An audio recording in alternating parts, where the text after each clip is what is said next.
Assalamualaikum warahmatullahi wabarakatuh. Salam sejahtera dan semangat pagi. Pagi. Kita jumpa lagi bersama podcast kita yang kita banggakan, podcast Boleh Tahu. Ya boleh lah. Oke, teman-teman, MDmers. Sekarang ini edisi sekarang ini ada sesuatu yang besar, something big yang akan kita coba angkat, kita akan bicarakan, kita akan bahas, dan kita akan jadikan sebuah informasi yang bisa bermanfaat buat teman-teman semua. Something big tidak lain adalah big data analytic. Ya, dan tentunya untuk bicara hal yang sangat spektakuler ini kita harus didampingi sama ahlinya. Dan saya sudah didampingi sama orang-orang hebat, ada Mas Fahri dan Pak Hanif. Selamat datang Bapak. Terima kasih. Thank you. Ini orang sibuk loh, mau datang ke sini. Ya, padahal pakai no dinding. Bapak silahkan untuk memperkenalkan terlebih dahulu, Pak Hanif, Pak Fahri. Pak Hanif, Pak Fahri yang mana nih? Ya, makasih Kang Agoy. Ya, selamat pagi. Perkenalkan saya Fahri, GM Solution di MD Media gitu. Jadi untuk solution itu role-nya ada di pre-sales.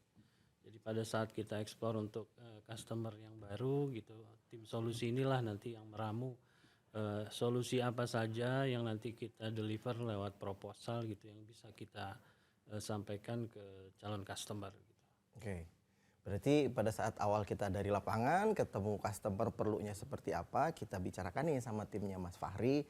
Mas Fahri ini customernya perlu ABCD, nah beliaulah nanti yang akan membuat resep solusi itu tadi. Ini bagusnya pakai layanan apa gitu kan. Dan untuk yang sekarang ini layanannya adalah layanan Big Data. Kita ketemu sama Pak Hanif, silakan Pak Hanif. Ya, terima kasih. Salam kenal Hanif. Saya dari tim yang mengolah big data di MD Media. Jadi tugas saya dan tim itu adalah mengumpulkan seluruh data yang bersumber dari data yang besar. Kami kerjasama dengan beberapa platform dan beberapa provider data. Tim kami itu akan melakukan proses-proses pengolahan data sampai kemudian bisa menjadi insight dan kemudian berikan value untuk pelanggan-pelanggan kita, value untuk customer kita.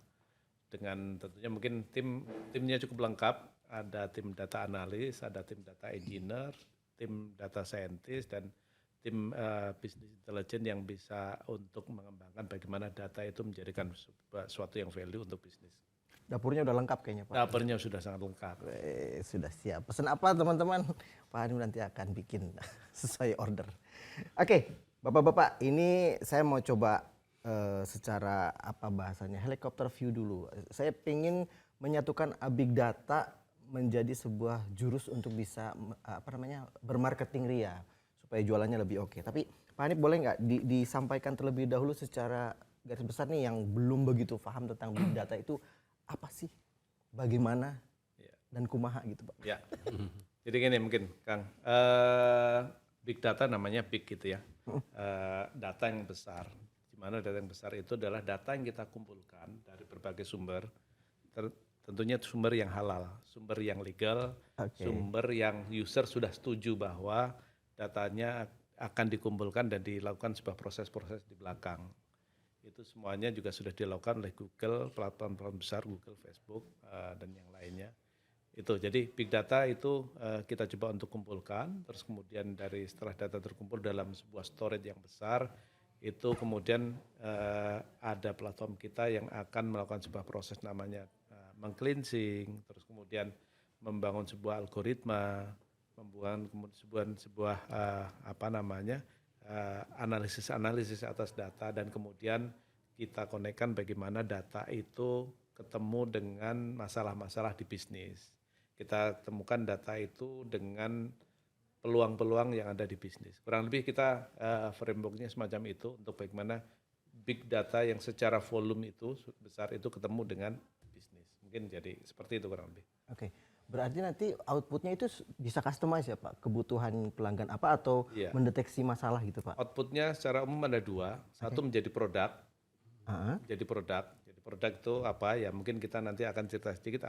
Kita ada produk CIP, ada produk CDP, dan kemudian ada produk-produk yang memang sifatnya untuk API gitu ya, API yang langsung connect ke platform. Yang kedua menjadi solusi. Solusi itu berarti apa masalah Anda, apa yang menjadi pain problem bisnis Anda, dan kemudian kami coba ramukan data-data itu untuk bisa menjawab masalah bisnis itu secara spesifik ke klien-klien kita. Kurang lebih semacam itu. Oke, ini berarti lebih apa namanya sesuai kebutuhan ya Pak. Kalau Sesuai misalnya kebutuhan. ini saya punya kendala ini nih, bisa nggak sih Big Data kasih solusinya? Correct. Ya. Oke, mantap. Nah, sekarang ke marketing ke Pak Fahri. Iya. Kita udah bergeser ya Pak. Biasanya ngiklan di billboard, ngiklan di TV. Sekarang kalau boleh saya sebut itu tradisional marketing, berarti kita sekarang berpindah ke digital marketing. Progresnya dan peluang kedepannya kayak gimana Pak? Ya, pertama kita perlu tahu dulu istilah digital marketing gitu. Jadi kalau dari istilah digital marketing itu adalah aktivitas pemasaran yang dilakukan melalui gadget. Gadget itu ada smartphone, tablet, ada laptop yang teman-teman biasa gunakan sehari-hari gitu. Dan kenapa sekarang jadi sangat masif potensi digital marketing ini gitu. Dari survei yang dilakukan gitu, setiap 1 menit gitu orang melihat layar handphonenya. Itu rata-rata pengguna dari smartphone. Nah ini yang menyebabkan ini potensi bagi brand gitu, masuk ke dalam digital marketing pada saat mereka lakukan aktivitas pemasaran. Untuk apa? Supaya dia bisa create impresi ke customer gitu lebih masif gitu. Dan juga bisa juga memberikan message yang relevan gitu dari apa yang dia cari melalui smartphone atau gadgetnya gitu. Nah, memang ini dengan era big data tadi gitu, kita bisa tahu insight dari kebiasaan si pengguna gadget ini gitu. Terus apa saja sih yang mereka minati gitu, apa yang mereka butuhkan. Dan ini memang satu hal yang menjadi win-win solution sebenarnya Pak. Pada saat kita menggunakan tools atau gadget ini gitu, kita ketemu dengan hal-hal yang bisa membantu kita untuk lebih produktif, terus juga bisa lebih selektif lagi memilih satu produk gitu, dan juga informasi sehingga kehidupan akan jadi lebih mudah gitu bagi pengguna gadget ini. Dan itu tujuan kenapa semakin hari teknologi itu semakin baru dan semakin canggih gitu. Ujung-ujungnya untuk kualitas hidup kita manusia. Dan juga disisipkan gimana caranya marketing bisa di situ ya Pak. Betul. Ya. Karena antara supply dan demand itu kan pasti ketemu di satu titik gitu. Dan itu nggak mungkin supply itu memang bukan jadi kebutuhan di masyarakat gitu. Nah, dengan digital marketing itu bisa lebih segmented lagi gitu. Jadi ya kalau sekarang istilahnya kita akan lihat iklan yang berbeda-beda gitu. Misalkan Kang Agui buka YouTube gitu, saya buka YouTube di waktu yang sama, itu bisa jadi yang dimunculkan iklan kepada saya dan Kang Agui itu berbeda gitu. Karena mungkin ada perbedaan minat gitu dan juga kebiasaan gitu, sehingga nanti algoritma itulah yang menentukan iklan mana yang ditampilkan ke saya, iklan mana yang ditampilkan ke Mas Agui. Itulah kenapa kok ini iklannya cocok banget gitu Pak sama oke. Betul. Siap. Jadi bahkan conversation itu juga jadi satu insight juga. Jadi ya seperti yang Facebook lakukan lah. Dia punya Facebook sendiri gitu sebagai media sosialnya. Dia juga punya WhatsApp dan dia punya Instagram.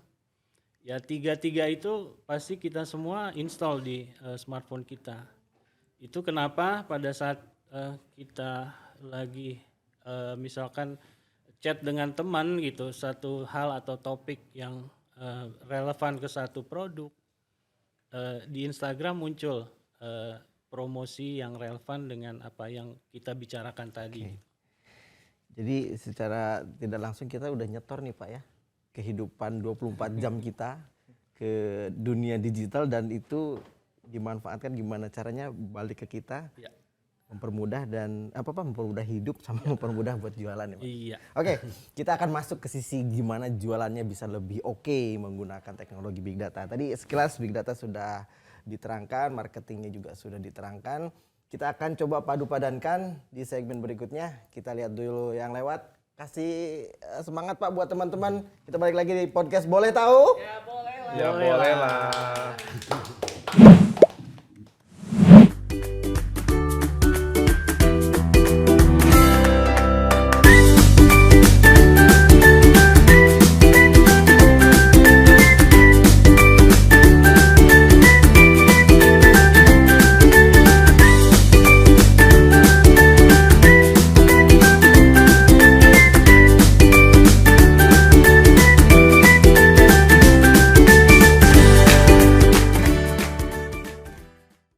Ya, balik lagi bersama kita podcast Boleh Tahu. Ya boleh lah. Siapa bilang nggak boleh nih? Oke, teman-teman, segmen berikutnya kita akan coba lebih dalam lagi. Bapak-bapak, soal big data sama marketing. Asumsi saya kalau marketing itu kan kita harus tahu nih Pak, targetnya siapa. Produk kita harus sampai kepada orang-orang yang tepat sasaran, tepat waktu, tepat segala macamnya. Formulasinya gimana nih Pak? Ya, ini kita cerita dulu dari yang namanya sekarang kita sebut traditional marketing gitu. Jadi kalau dulu masalahnya brand itu pada saat mereka spending untuk iklan baik di TV, radio, majalah, media luar ruang gitu. Mereka tidak punya satu ukuran yang benar-benar bisa menggambarkan media mana yang paling cocok atau paling efektif dari campaign tersebut gitu. Oke. Jadi pada saat tayang di TV dengan budget sekian miliar gitu, pasang media luar ruang sekian miliar gitu, mana sih yang paling banyak menimbulkan kesan kepada customernya gitu, dan juga akhirnya ujung-ujungnya membeli produknya gitu. Itu problem dari brand di masa lalu gitu. Nah, memang ada lembaga survei yang memberikan hasil pelaporan efektivitas dari media-media tersebut gitu. Tapi itu dilakukan dengan sampling gitu. Jadi memang tidak mungkin presisi lah ya. Karena juga namanya sampling dari populasi sekian juta viewer misalkan, ya paling yang disurvei itu hanya ribuan atau ratusan malah gitu untuk bisa meng-create satu hasil survei tentang efektivitas campaign tersebut. Nah, dengan adanya digital marketing gitu, digital itu menawarkan pengukuran yang lebih transparan dan juga lebih spesifik menunjukkan media mana yang paling efektif pada saat satu campaign dilakukan. Karena digital ini dengan adanya big data tadi, semuanya tuh bisa di-capture secara traffic maupun secara pergerakan datanya gitu. Dan ini menjadi satu insight di mana kita bisa melihat apakah yang kita munculkan iklan kita di Google pada saat kita lakukan pencarian atau di YouTube ataupun di WhatsApp gitu atau di Instagram gitu, mana sih yang paling banyak mendapatkan respon dari pelanggan. Bahkan journey-nya tuh bisa sampai ke transaksi gitu. Jadi setelah melihat iklan, dia masuk ke microsite-nya yang kita sebut digital touchpoint tadi gitu. Mana yang akhirnya meng-create sales lead dan juga akhirnya transaction terhadap respon dari iklan tersebut gitu. Memang tetap sama logika yang digunakan gitu. Dari sisi impresi berapa sih viewer yang melihat iklan tersebut gitu. Terus lanjut lagi berapa sih yang merespon iklan tersebut, akhirnya nanti di ujung Berapa yang beli. Berapa yang beli. Nah, kapan belinya itu juga bisa di-capture gitu, dan ini yang nanti siklusnya akan berputar terus, yang nanti kita sebut remarketing gitu. Jadi misalkan Kang Agu itu tiap hari Jumat beli tiket pulang ke Bandung gitu. Itu bisa jadi satu insight bahwa Kang Agu itu rumahnya di Bandung tapi kerjanya di Jakarta. Nah, setiap hari Rabu atau Kamis itu bisa ditawarkan misalkan ada promo dari satu moda transportasi yang memang mengantarkan ke Bandung gitu. Itu bisa mereka bisa gunakan insight itu untuk menarget Kang Aguy untuk booking lebih awal misalnya dengan diskon yang lebih besar. Nah, ini potensi-potensi yang bisa brand manfaatkan lah dengan adanya digital marketing. Ya, intinya apa yang kita klik itu ternyata terekam guys ya. Dan itu dibikin sebuah insight tadi ya, Pak. Betul. Justru enaknya kita di remind gitu. Rirbo nih nanti tiket habis dari sekarang aja dong. Mungkin ditambahin diskon lebih awal. Diskon pula. Ya. Nah itu formulasi tambahan dari Pak Hanif. Gimana caranya benar-benar ketemu seorang Agu yang tepat gitu Pak? Ya, jadi cara kerja big data di marketing ya, di bagian dari marketing solution itu memang minimal ada tiga. Yang pertama adalah bagaimana kemampuan big data, kemampuan algoritma, kemampuan AI bahkan artificial intelligence itu untuk bisa membantu brand mencarikan audiens yang lebih tepat, lebih presisi, lebih bisa untuk tadi convertible gitu. Artinya audiens kan banyak. Masyarakat Indonesia itu 300 juta something gitu. 270 juta gitu.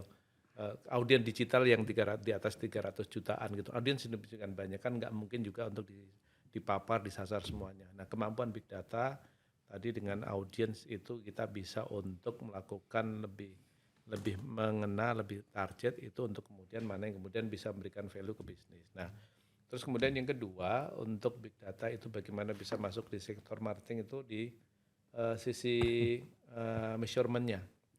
Jadi algoritma yang sudah sangat proven di industri untuk memungkinkan brand itu untuk mengukur seluruh kampanye itu bagaimana menghasilkan sebuah campaign yang efektif atau tidak. Oke. Ada caranya misalkan user flow tadi. User flow itu analisis, user flow itu untuk ketika masuk di landing page, apa yang dilakukan landing page? Oh, mengeksplor ini apa namanya produknya, offeringnya seperti apa, terus kemudian value-nya seperti apa, explore. Nah, ketika tertarik, klik sesuatu, registrasi, mengisi data, registrasi. Ada juga yang explore kemudian tidak sampai registrasi. Setelah kemudian registrasi, kemudian nanti ada interaksi dan kemudian pasang. Artinya user flow itu memungkinkan untuk secara big data juga melakukan sebuah proses analisis ketika analisis untuk yang campaign, dan yang ketiga adalah big data bisa masuk membantu untuk yang dalam proses digital advertising itu untuk optimasi. Jadi bagaimana ketika misalkan seluruh beberapa segmen itu dicoba, beberapa kreatifnya dicoba, terus kemudian juga tadi user flow-nya tadi dipelajari, konversinya itu, terus kemudian ujungnya adalah bagaimana marketer itu memikirkan apa yang bisa lebih optimal, lebih secara cost itu rendah, dapetin outcome yang lebih besar. Mungkin seperti itu. Yang paling apa istilahnya Pak? Oke itu istilahnya apa ya, guys? Paling apa ya? Paling cakep lah ya istilahnya. Costnya paling rendah tapi efektivitasnya tinggi gitu Itu, ya Pak. Ideal. betul, Ideal maksudnya kayak gitu. Ya. Itu dibikin nama produk nggak sih Pak sama MD Media yang tadi itu? Ya, kami create produk masing-masing journey tadi. Seperti misalkan untuk audiens kami menyiapkan produk platform kami namanya CIP. CIP? Ya, CIP itu Consumer Intelligence Platform. Consumer Intelligence Platform. Ya, jadi di sana ada ya kurang lebih database pengguna smartphone yang secara jumlah sudah di atas 140 juta. Oke. Database itu sudah kami profile, tinggal ya profile bisa terkait dengan profil lokasinya, behaviornya, interestnya, kebiasaannya, dan profil-profil yang lain gitu. Yang untuk memudahkan ketika saya mau campaign, saya tinggal klik-klik saja gitu profilnya. Oke. Profil itu banyak nggak Pak? Artinya terbataskah atau tidak terbataskah atau sesuai keinginan kita mau profil apa? Kita mengikuti standar International Advertising Bureau. Artinya memang ada standarisasinya untuk kita melakukan profiling. Tetapi ketika di dalam sebuah segmen yang spesifik tidak ada salahnya juga kita ngelengkapin, mengembangkan terus untuk terkait dengan audience profile itu. Kita melakukan riset dari data kita. Oh ternyata ada muncul profil baru nih yang mungkin kalau sekarang profil gamers. Ya kami bikin untuk yang segmen yang gamer. Kita lihat lagi mungkin profil yang super, yang sosial media super dan seterusnya. Itu memungkinkan juga untuk kita bangun secara lebih custom. Bahkan kalau misalkan Indonesia yang tidak dimiliki oleh negara-negara lain itu adalah jangkauan Indonesia yang sangat besar, sangat luas. Itu pun juga memungkinkan untuk nanti secara profil itu sampai dengan granular itu lebih detail. Profil audiens per kelurahan, per kecamatan gitu ya. Kalau per RT RW belum lah gitu. Tapi per kelurahan memungkinkan untuk profil itu kita build gitu sehingga nanti ketika pemerintahan ataupun misalkan brand itu bisa untuk menyasar dengan targeting untuk memilih kelurahan yang katakanlah standar ekonominya masih rendah, itu memungkinkan untuk kita bisa bantu. Oke. Itu datanya dimiliki oleh MDM Pak atau bagaimana? Ya, data kami miliki dengan ada sebuah kerjasama dengan beberapa mobile apps. Ada sekitar lebih dari 20.000 mobile apps yang kerjasama dengan kami untuk bagaimana data kami bisa olah dan kemudian ujung-ujungnya untuk menjadi bisnis advertising buat mereka juga gitu. Oke, jadi hampir tidak ada yang tidak bisa kita cover dari semua bentuk data. Saya sebut data mentah nih Pak, misalnya data mentah yang nanti harus diolah sama Bapak pakai profil-profil tadi. Profil bolak-balik Jakarta Bandung aja bisa kedapat gitu ya. Profil gamers tuh Bapak punya apa itu Pak istilahnya algoritmanya bisa dapat. Profil-profil lain gitu Pak, misalnya perbankan let's say. Profil yang betul, prinsip gini Mas, semua aktiviti kita sekarang itu di sini kan. Hampir mungkin tadi dikatakan Mas Fahri itu setengah hidup kita itu sudah dengan gadget kita. Maka setengah hidup kita itu terekam semuanya di sini. Nah, ketika rekaman itu ya event, kita buka aplikasi apa, kita messaging, kita bergerak, itu mungkin event kita yang bersama belahan jiwa kita di sini. Itu nah ketika record dan kemudian growth-nya itu ya sangat tinggi gitu antara tahun ke tahunnya gitu. Itu sangat tinggi. Maka kemudian menjadi suatu yang menarik ketika brand itu benar-benar addressing terkait dengan strategi digital marketingnya itu nyasar audiens yang ada di sini. Oke, siap. Itu kita dapat tadi ya Bapak sempat sampaikan ada touch point ya Pak, digital touch point. Kita ngambil apa istilahnya ngerekamnya dari situ. Betul. Apa itu menjadi jalur kita untuk memberikan solusi atau menawarkan itu lewat itu juga Pak? Ya, jadi kalau solusi data itu ada dua.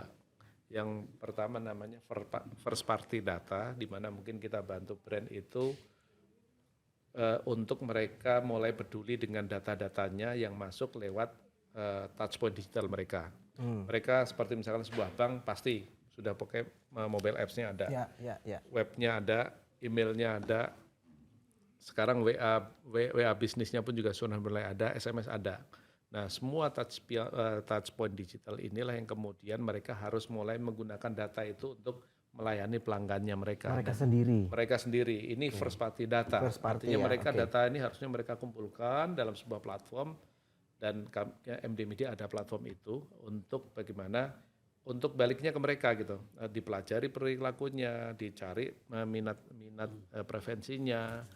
Terus kemudian ujung-ujungnya adalah bagaimana secara ujungnya melakukan profiling, segmentasi. Nah, dengan segmentasi itulah kemudian ada segmen ini tadi kita bisa tawarin untuk loyalitas ya, untuk mulai disapa dan seterusnya. Jadi itulah yang mungkin first party data. Terus kemudian yang kedua ada third party data. Third party data mereka, misalkan bank itu atau lembaga keuangan itu bisa kerjasama dengan provider data seperti MD Media.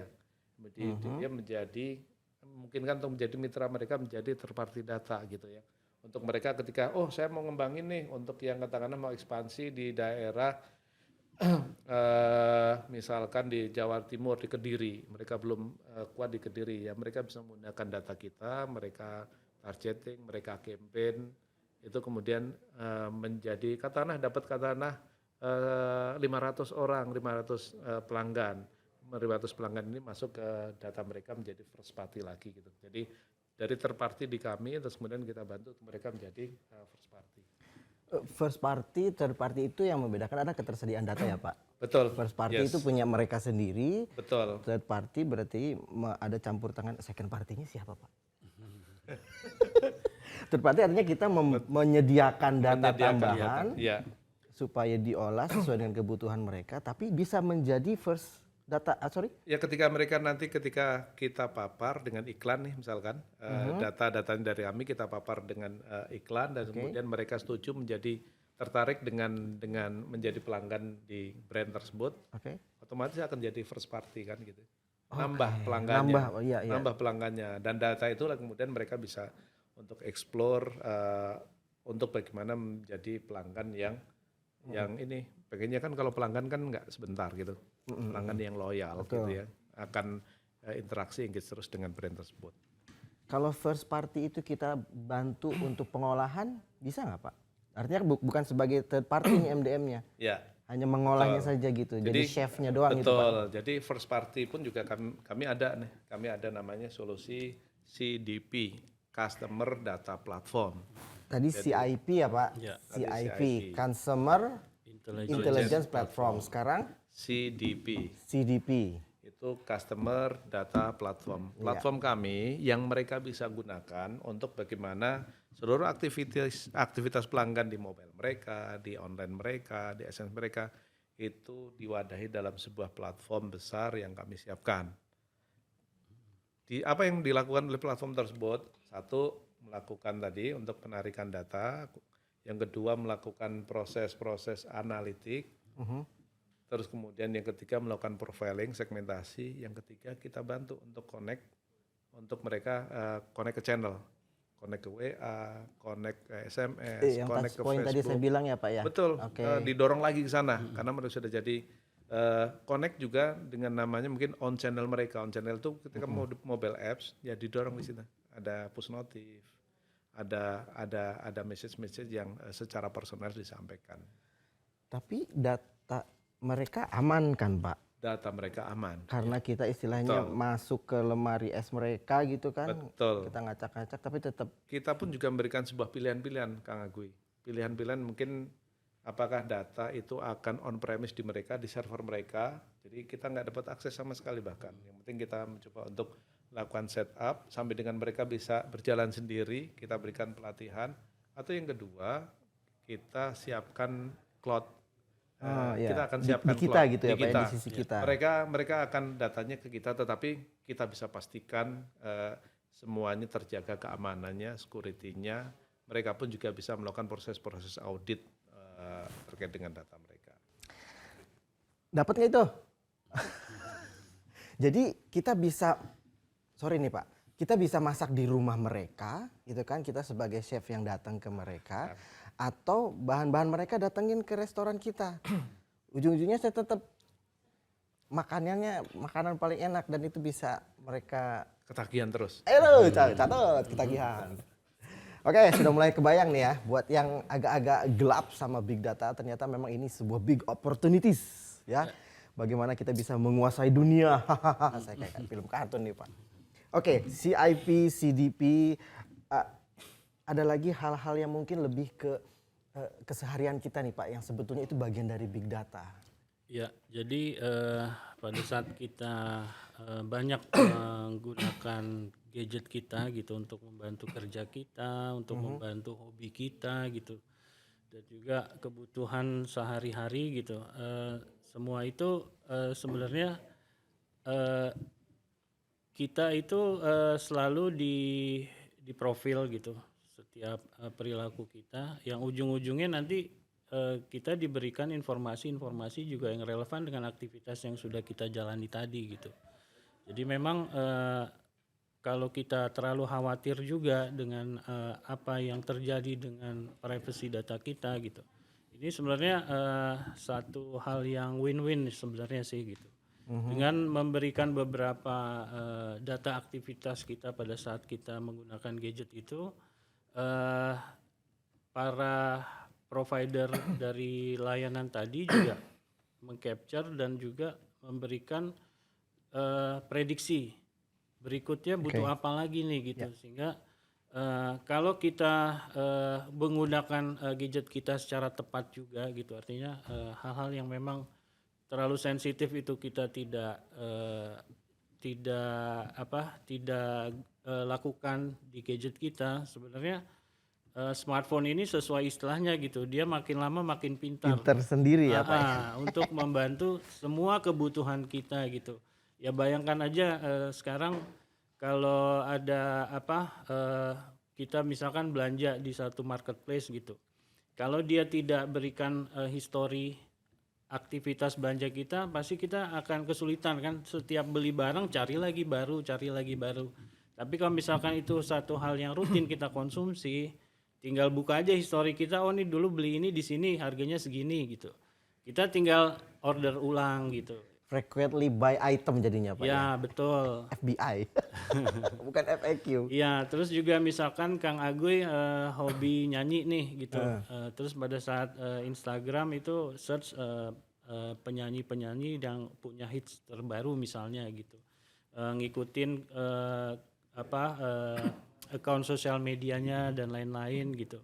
Itu nanti Mas Agoy pasti disuggest hal-hal yang juga sejenis gitu untuk minat tadi gitu, sehingga tadinya tahu hanya satu penyanyi ini gitu, ternyata ada juga tren lagu lain gitu, karena Kang Agoy diidentifikasi senengnya musik R&B misalnya, dia kasih referensi tuh konten-konten yang seputar R&B yang mungkin nanti memperkaya Kang Agoy juga secara pehobi musik gitu, dapat referensi musik-musik baru di sana gitu. Nah ini yang memang ya harus kita pahami juga cara kerja digital ini gitu, supaya kita nggak paranoid juga, nggak mau gunakan ini dan itu yang ujung-ujungnya kita ketinggalan nih dari yang lain gitu pada saat kita berproduktivitas. Jangan sampai kita mau jadi jago renang tapi malah kita takut sama air gitu Pak ya. Jadi ya airnya adalah bagian dari hidup kita gitu guys ya. Ini Pak, saya agak sedikit penasaran. Kan kita seolah-olah tadi big data bisa membuat insight dengan algoritma tertentu. Bicara jualan, kita pasti punya kompetitor. Ya. Ini teknik untuk mengakuisisi pelanggan lain bisa nggak Pak? Ini dibocorin nggak? Kan ya saat maskapai merah diskon sekian, maskapai biru kepukul dia diskon lagi gitu Pak. Jadi mungkin dari saya dulu yang di solution gitu. Jadi ya konsep dasarnya itu solution itu harus ada problemnya gitu. Jadi kalau customer punya problem, nah disitulah solusi kita hadir. Nah dengan adanya capability big data ini sebenarnya MD Media menawarkan paket utuh 360 campaign gitu. Gak cuman tadi target audiensnya siapa gitu, kita juga bisa sasar juga konten yang tepat gitu. Bicara konten marketing di dalam digital marketing itu juga satu hal yang powerful gitu.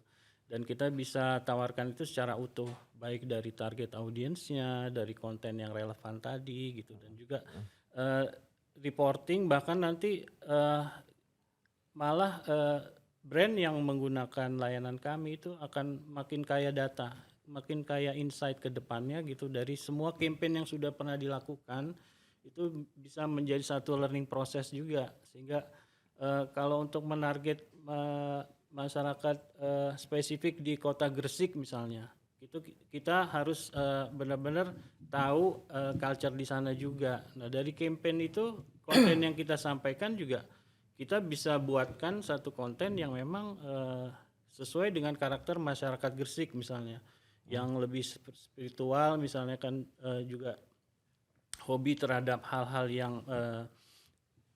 sifatnya Islami misalnya, mungkin itu bisa jadi satu hal yang kita create secara kreatif gitu untuk jadi bahasa promosi juga pada saat kita menawarkan satu produk. Nah ini memang bisa kita lakukan satu iklan yang localized, yang kita sebut strategi marketing itu micro targeting tadi gitu. dibantu dengan CIP dan CDP tadi yang sudah disampaikan oleh Oke. Mas Hanif gitu. Sehingga target audience tadi bisa kita cluster lagi gitu sampai level ke kelurahan tadi Mas Hanif ya. Sehingga ya misalkan basis pelanggan di sana bisa di capture dari berapa kelurahan di Kota Gresik misalnya. Ternyata ada 5 kelurahan yang masih sangat rendah tingkat penjualannya gitu. Nah, itu kita bisa zooming data tersebut sampai level kelurahan gitu. Ya misalkan bisa kita temu kenali di sana. Oh ternyata di daerah itu memang distribusinya belum nyampe misalkan terhadap barang itu atau jaringannya belum ada di sana gitu. Artinya di situ kita bisa ambil satu kesimpulan ya kita tidak target dulu yang 5 kelurahan ini selama dia belum siap. Tapi begitu misalkan sudah ada produknya di sana, sudah hadir jaringannya misalnya, kita bisa lakukan satu campaign yang spesifik di 5 kelurahan tadi gitu, menarget orang-orang yang memang berada di sana gitu. Sehingga nggak perlu lagi nembak satu kota Gresik yang sebenarnya goalsnya meningkatkan penjualan di 5 kelurahan misalnya. Yang tadi source of pain-nya di situ ya Pak? Ya betul. Nah itu yang kita sebut strategi micro targeting untuk bicara di praktek di digital marketingnya nanti gitu. Micro targeting ini terbatas pada lokasi atau data Ya, lainnya Pak? jadi micro targeting itu definisinya adalah strategi pemasaran yang menyasar satu segmen tertentu sampai individu tertentu. Tidak hanya di lokasi ya Pak? Ya, tidak hanya di lokasi. Jadi tadi misalkan hobinya musik gitu. Musiknya spesifik lagi? Ya, lebih spesifik ternyata dangdutan misalnya. Nah itu hanya orang-orang yang memang preferensinya buka YouTube atau Spotify yang biasa konsumsi konten genre dangdut tadi misalnya. Itu bisa kita target sesuai minatnya mereka seperti itu.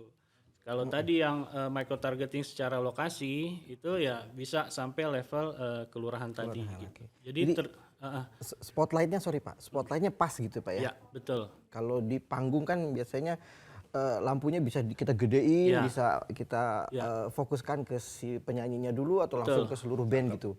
Kurang lebih seperti apa? Kita micro kan kayak gitu ya? Ya, nah yang ditawarkan micro targeting ini adalah conversion yang lebih baik gitu.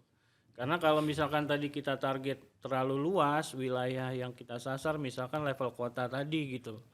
Artinya sebenarnya di Gresik itu ada berapa kelurahan, misalkan ada 50 kelurahan gitu. Tapi ternyata yang mau disasar itu peningkatan di 5 kelurahan yang mau kita fokus gitu. I see. Itu kita bisa lebih cost efisien lah secara campaign-nya nanti. Ini mohon maaf nih Pak, bisa buat nyalon nggak sih? Biar apa? Rambutnya gimana? Lebih hitam atau gimana? Soalnya kan spesifik gitu, ini daerah sana nih kurang begitu mendukung saya ini. Bisa nggak sih Pak? Boleh nggak sih? Sangat bisa. Secara teknologi, secara data, secara strategi micro targeting itu sangat bisa. Mungkin saya mau nambahin sedikit tadi yang disampaikan oleh Mas Fahri. Jadi cerita terkait dengan use case yang sudah jadi experience kita bantu untuk yang parent kita, Telkom, IndiHome, itu terkait dengan bagaimana strategi untuk yang micro targeting mereka gitu. Karena memang konteksnya IndiHome itu nggak bisa ketika misalkan melakukan sebuah targeting audience itu sembarangan. Karena apa? Karena mereka nggak mungkin jualan kepada area titik yang memang tidak siap alat produksinya. Tidak siap untuk melayani pelanggan karena prosesnya lumayan, harus narik fiber optik, terus kemudian sampai dengan meng-create sebuah namanya distribution point yang paling ujung itu namanya mereka punya ODP, optical distribution point yang mengcover sekitar 200-an rumah di IndiHome gitu. Nah, yang kita lakukan strategi campaign micro targeting semacam ini. Katakanlah satu kota, kemarin kita lakukan salah satunya Tangerang Selatan itu dikumpulin dulu terkait dengan titik-titik ODP yang barangkali mereka mau sasar karena targetnya pasti adalah ODP dengan okupansi yang masih rendah. Mau kita tinggikan nih Pak ya? Kita tinggikan. Makanya kita main hanya untuk yang campaign yang di tadi untuk yang okupansinya rendah. Apa yang kami lakukan? kami melakukan sebuah proses mapping CIP kita yang tadi isinya sudah ada sekitar 150 juta itu Kota Tangerang ke sampai level kelurahan, ke sampai level titik koordinat di mana mungkin komplek itu dilayani ada 5 ODP. Oke. Ada koordinatnya di sana gitu ya. Nah, kami lakukan sebuah analisis micro targeting, melakukan pemetaan audiens yang kurang lebih radiusnya itu 100 sampai 200 meter. Wah, kecil dong Pak ya. Lebih Kecil. spesifik berarti Tadi betul. spotlightnya benar spesifik lagi, tidak kelurahan, tapi lebih spesifik karena memang ya kita ikutilah kemauan klien lah gitu ya. Nah, terus setelah kemudian dapat dia karena dapat 300 audiens 300 orang, ya kita turunkan lagi. Oh, sekarang sudah pakai IndiHome. Oh, pakai yang kompetitornya. Oh, ini untuk yang selulernya pakai Telkomsel sekian, Indosat sekian, Excel sekian gitu. Oh, ini ternyata memang di rata-rata untuk gadgetnya itu pakai yang high end sekian, yang mid end sekian. Gadget Pak, sampai ke gadget. Gadgetnya, modelnya, gadgetnya, harganya, terus kemudian juga oh ternyata ini yang berikutnya juga mereka ternyata adalah worker itu berarti memang hari-hari kerjanya nggak di rumah gitu. Kalau worker kayaknya menarik kan kemudian menjadi sebuah target ternyata mapan nih gitu ya, mapan. Jadi profil-profil semacam itu yang kita kumpulkan untuk kemudian nanti dilakukan untuk micro targeting gitu. Nah, setelah itu kemudian apa yang kami lakukan ya bagaimana ini kita siapkan, kita segmentasikan bahwa satu kota itu pun juga ternyata begitu dikumpulin cukup banyak, ternyata kita ketemu sekitar hampir 500.000 gitu. Ketika 500.000 kan lagi kan kita perlu untuk pilih mana sih yang memang cocok untuk produk offering IndiHome A, B, C, E, dan seterusnya gitu. Baru kemudian nanti dilakukan oleh campaign oleh kawan-kawan operation. Oh, sebagian ini cocok nih ke Facebook, ini cocoknya pakai Google, ini cocoknya pakai programmatic. Itu kita sarankan juga nanti Pak? Ya, kita sarankan campaign. Campaign pun juga ketika misalkan nanti pun juga kita tadi dengan CDP tools kita itu kita evaluasi konversinya, performance campaignnya. Oh ternyata memang segmen ini begitu diimpresi dengan Facebook nggak cocok. Data kita mengatakan begitu, analisis kita mengatakan begitu gitu. Harusnya ini nanti kayaknya mungkin Facebook nggak cocok, mungkin geser ke Instagram gitu. Atau misalkan nanti ya proses-proses macam itu untuk kita sebut sebagai strategi optimasi. Tapi itu berdasarkan data yang... Itu berdasarkan data yang tadi dari CDP kita. Mungkin begitu. Jadi, kita tambahkan izin. Guys, ini dari kita ngelihat sebuah peta buta gitu ya, selembar peta buta, sampai ternyata kita pakai lensa zoom buat ngeker ketemu profilnya yang pas. Ini mesin apa sih Pak? Maksudnya bisa sampai mengcapture dan akhirnya bisa memberikan solusi yang pas. Misalnya saya produsen handphone, di daerah sana nggak ada yang beli handphone saya. Gimana caranya Pak Hanif tolong supaya bisa laku dalam 1 bulan terakhir? Challenge-nya kayak gitu bisa nggak Pak? Sangat bisa. Nah, catat ya teman-teman AM tuh, satu kalimat aja gitu, mau jual produk di lokasi mana atau profil mana yang nggak ada pembelinya, kasih ke doi. Ya. Nanti mudah-mudahan lah bisa lebih oke. Pak Hanif, Pak Fahri, kita break dulu karena sudah mulai 4 SKS ini ya teman-teman ya. Jadi kita akan coba cooling down dulu. Kita balik lagi di segmen 3. Di podcast kita boleh tahu? Ya boleh lah.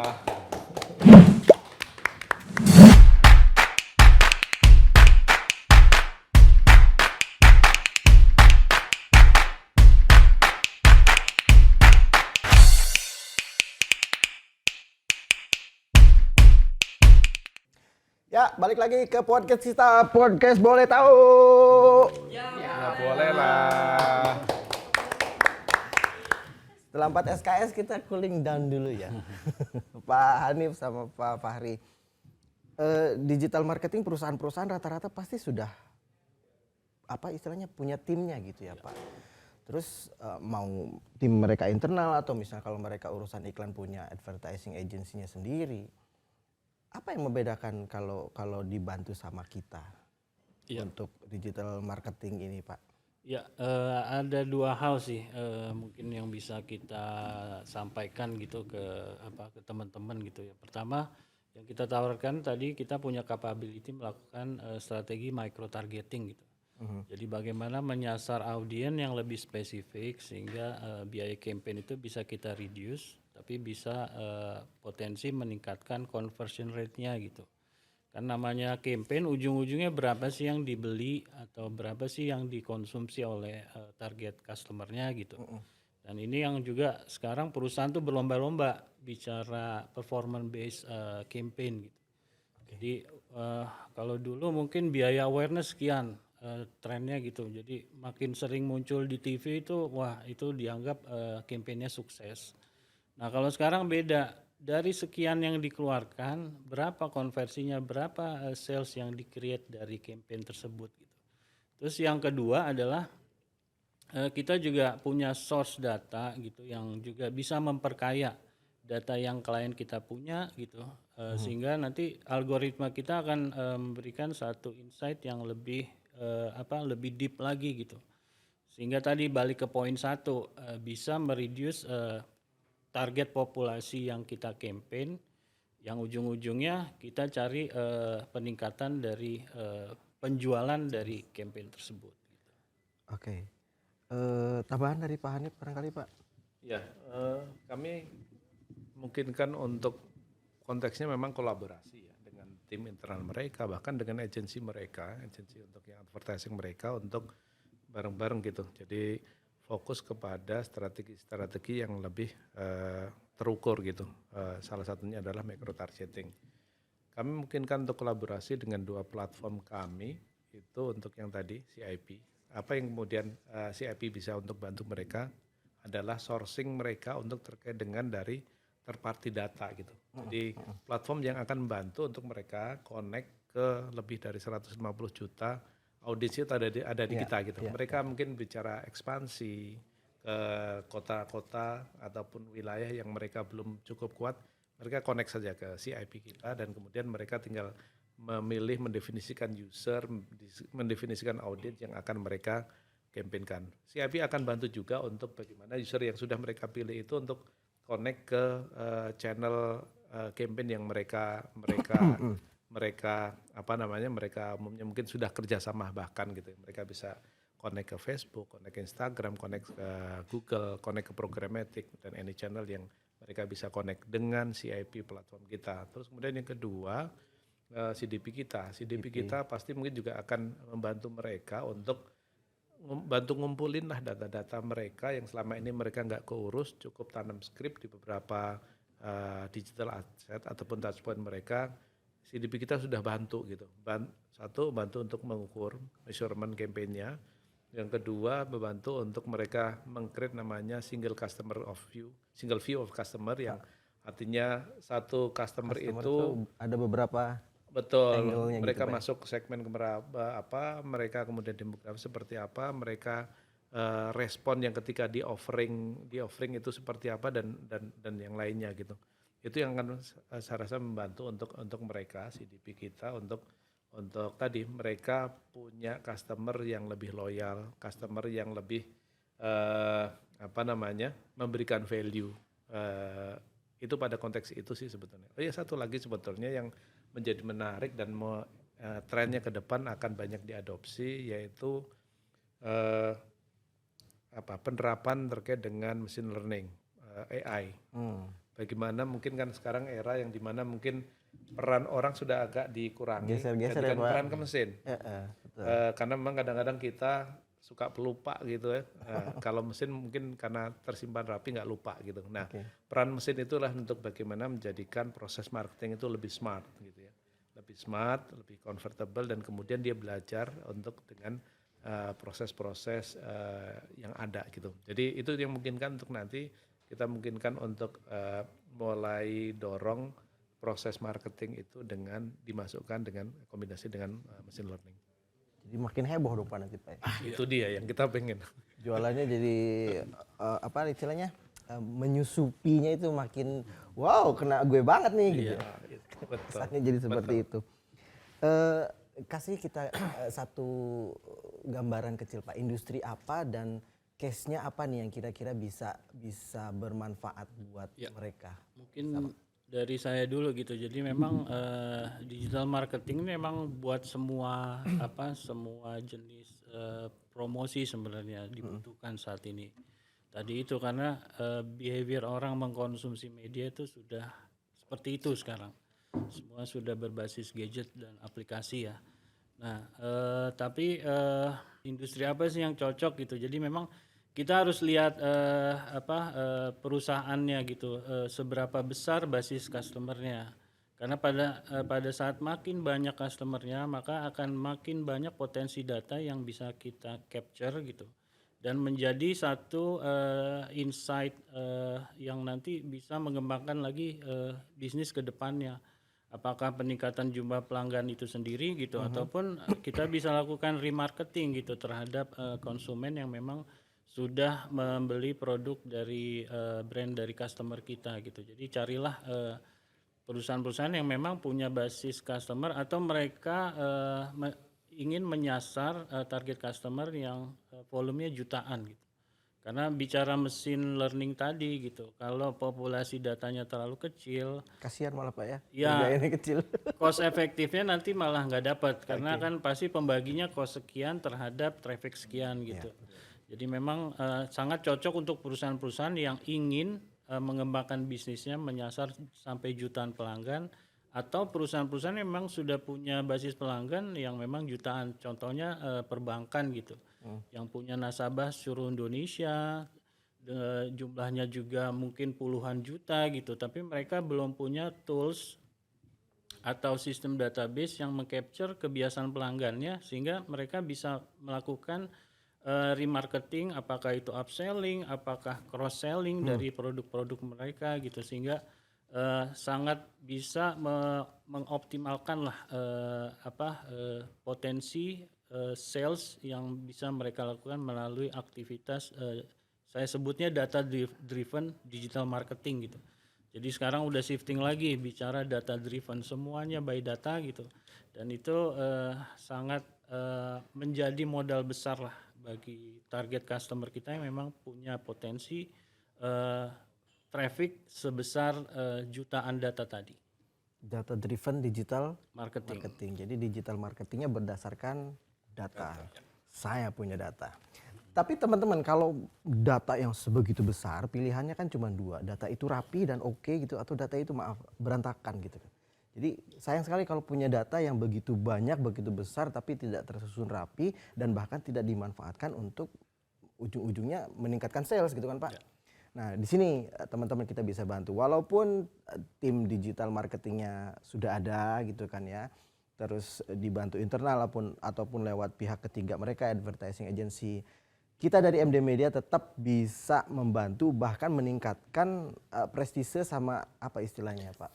Efektivitas. Ujung-ujungnya kita penjualannya bisa lebih besar melalui apa yang disebut tadi CIP, CDP, micro targeting. Mbak Sari boleh ada sesi lain nggak untuk 3 item ini? Boleh ya? Boleh lah. CIP, CDP, gimana caranya yang punya data kita rapiin, kita spesifikan itu bisa. Yang nggak punya data kita bantu sebagai third party data gitu kan. Nah, udah mulai profesor gue nih. Ya, jadi teman-teman kondisinya seperti apapun, selama digital marketing atau proses touch point-nya itu sudah ada ataupun bahkan belum ada, nanti kita bisa bantu buatkan journey-nya dari hulu ke hilir gitu, dari satu terminal ke terminal lain itu bisa kita nanti buatkan solusinya, dibantu oleh tim-tim profesional dari MD Media yang kita punya. Ada tagline yang menarik Kang Agui. Barusan. Apa tuh Pak? Tagline-nya itu we help data work for your business gitu. We help data work for your business. Pilih nomor. artinya kita akan bantu dengan seluruh capability, dengan teknologi yang kita punya, data-data mereka yang sudah ada mereka itu datanya bekerja sendiri untuk bisnis mereka. Oke. Datanya bagaimana yang dengan bergerak sendiri. Dengan data, dengan algoritma, dengan mesin yang nanti kita kolaborasikan, itu bagaimana data bisa bekerja untuk membangun loyalty, membangun customer retention, melakukan proses-proses notifikasi untuk ketika mereka ya harus katakanlah top up sekedar misal gitu, mengingatkan untuk belanja ini dan itu. Itu adalah bagaimana data bekerja untuk bisnisnya. Ya. Gitu. Jadi itu capability yang kita mulai untuk idekan bagaimana kita akan bantu brand, kita akan bantu klien-klien kita, data mereka bekerja untuk bisnis mereka. Ini Iman tolong dicatat. Tadi bahasa Inggrisnya apa Pak? Work apa Pak? We help data work for your business. Kita bantu data Anda bekerja untuk bisnis Anda sendiri. Cakep nih. Om Iman ditulis ya. Jadi ya gitu teman-teman, mudah-mudahan udah dapat gambaran besar dan gambaran kecilnya gitu ya. Dari mulai reminder untuk beli tiket pulang gitu kan ya di setiap minggu karena behavior kita sudah tercatat, ataupun solusi atau strategi gimana caranya mengakuisisi customer dari tetangga sebelah itu sudah bisa juga gitu kan. Terus kita memprofilkan calon-calon customer kita sampai ke level apa tadi Pak? Kecamatan, kelurahan. Di kelurahan ini tidak milih saya, ini yang harus ditreatment. Pastikan saja kalau layanan kita sudah ada di sana, gitu ya Pak? Iya. Jadi industri pemerintahan politik bisa nih Pak? Sangat bisa. Sangat bisa. Keuangan tadi udah oke lah ya, bagaimana merapihkan nasabah-nasabah yang mungkin memprofil yang bagus jadi lebih bagus lagi gitu ya. Iya. Pariwisata, transportasi apa lagi Pak? Mungkin yang keuangan, insurance. Transportasi, hospitality, transportasi. Banyak lah, seolah-olah tidak tepat. Intinya yang punya data, biarkan data ini bekerja untuk bisnis Anda sendiri. Oke, terima kasih Pak Hanif, Pak Fahri. Mudah-mudahan kita bisa ke edisi berikutnya, karena tadi ada CIP, CDP, micro targeting. Mudah-mudahan disetujui sama produser. Kita akan buat segmen lainnya. Sekali lagi terima kasih Pak Hanif ilmunya. Jangan lupa teman-teman bergaulah sama tukang minyak wangi supaya kita bisa terbawa harum. Bergaulah sama orang-orang pintar supaya kita bisa terbawa pintar. Oke, jangan lupa pesan sponsor tetap terapkan 3M ataupun 5M. Buat kalian yang sudah, dari saya 2M. Makasih Mas, makasih Mbak. makasih. Oke, sekali lagi terima kasih. Kita jumpa lagi di podcast kita bersama, podcast Boleh Tahu. Ya, boleh lah. Assalamualaikum warahmatullahi wabarakatuh.